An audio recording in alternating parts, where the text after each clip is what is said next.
சிங்கங்கள் பூனை இனத்தில் கூட்டாக வாழும் ஒரே விலங்காகும். இதனுடைய கர்ஜனை 8 கிலோமீட்டர் வரை கேட்கும். இவை தசைநார், மார்பு மற்றும் குறுகிய தலையை கொண்டது. மேலும் வயது வந்த ஆண் சிங்கங்கள் பெரிதாக இருக்கும்.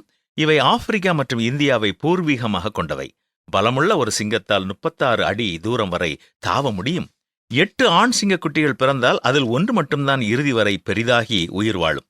தைரியமான ஒவ்வொரு மனிதனின் இருதயத்திலும் ஒரு சிங்கம் தூங்கிக் கொண்டிருக்கிறது என்பது துருக்கி நாட்டு பழமொழி. கவலையின்றி உறங்குகிறது காட்டின் கம்பீர அரசன் சிங்கம். ஒரு நாளில் 20 மணி நேரம் உறங்கி அமைதியாக இருக்கும்.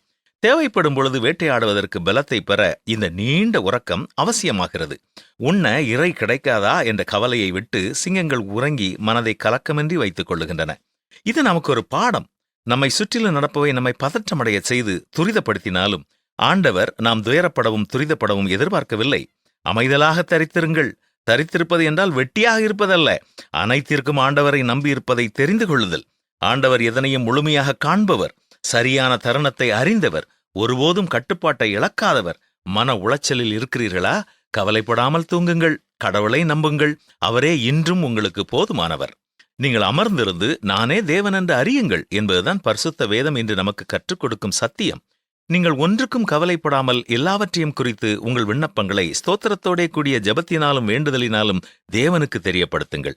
அப்பொழுது எல்லா புத்திக்கும் மேலான தேவ சமாதானம் உங்கள் இருதயங்களையும் உங்கள் சிந்தைகளையும் கிறிஸ்து இயேசுவுக்குள்ளாக காத்துக்கொள்ளும். என்ன செய்வோமா?